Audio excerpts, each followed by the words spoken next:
Good morning. I'm just sitting here, my head's kind of reeling, plus I was worried I was going to be called on. So I was threatened with that. Okay.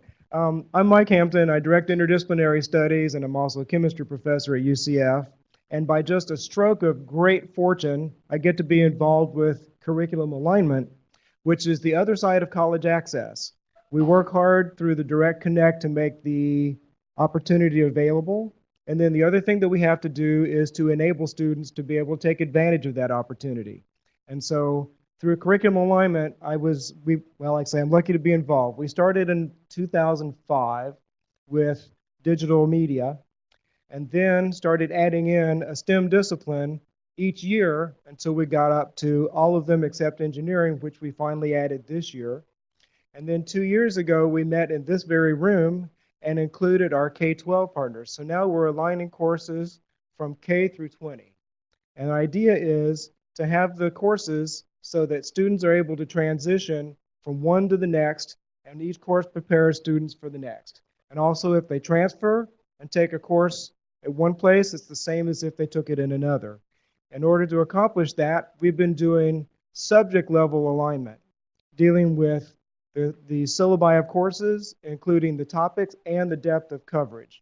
We've made a huge amount of progress, but in all this time, we've never backed up and taken a look at where we stand. And so, February 21st, we had another conference and decided it's time to back up and take a big picture look at where we stand, see what we've accomplished, do some evaluation, and also look at implementation of all these wonderful things that we've done.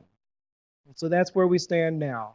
Each of the groups will be meeting before the end of this semester to take that message and that momentum that we gained and move forward to decide where we stand. We don't have any data yet on the effectiveness on what we've done, and so we're working on obtaining that and also looking for other ways to evaluate where we stand and implement these changes. So that is the status of the curriculum alignment at the moment. That was supposed to be a very succinct report. I hope I met the time requirements on that. And then my next task that is a really happy one is to introduce our next speaker. All of us in here, well, nobody in here has a job. We all have a career. And if you think back on your life, there was some person who inspired you to do what you're doing. Our jobs, our careers, what we do in the day is very hard. And we all had to go through a really difficult educational process to be able to do what it is we do.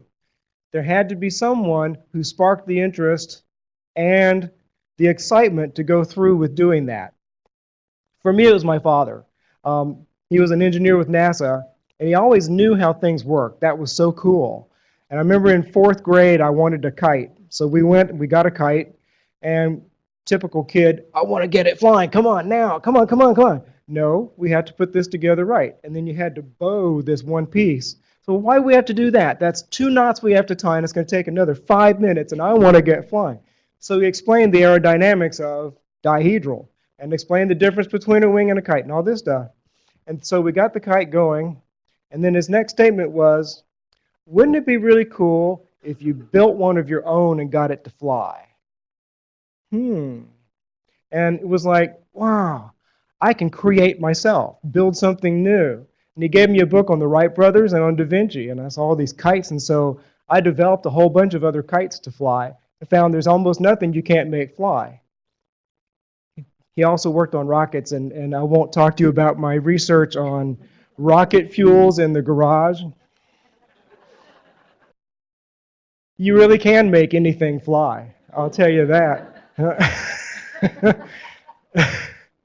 Well, our next speaker gives of himself to inspire students to go into studying anything that they would like. He gives them, he has over 30 years experience in microelectronics, antennas, sensors, engineering, and he uses this talent, this experience to inspire students. His name is Mike Newton, and he's a co-founder and CEO of a company called Cyberfactoring. So right there, just in the name of the company, there's inspiration. What is that? It's really cool stuff.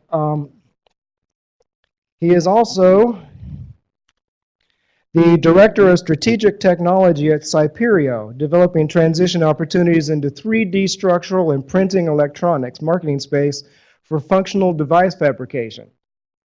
That's pretty cool. And before that, he was the Chief Technologist of Microsystems with the Microelectronic Core Technology Group at Harris Corporation, working with contracts for the Department of Defense and DARPA.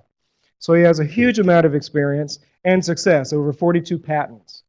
And he's also a member of the International Microelectronics and Packaging Society, holding officer positions within, has put on workshops, has been president of the local section, but right now he is the vice president of student outreach. So yet again, he's taking his background and using it to inspire students into the future.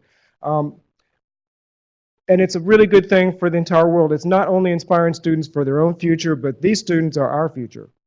So to get them into the difficult disciplines is a wonderful thing. He's also an active member, a mentor at Bayside High School in Palm Bay.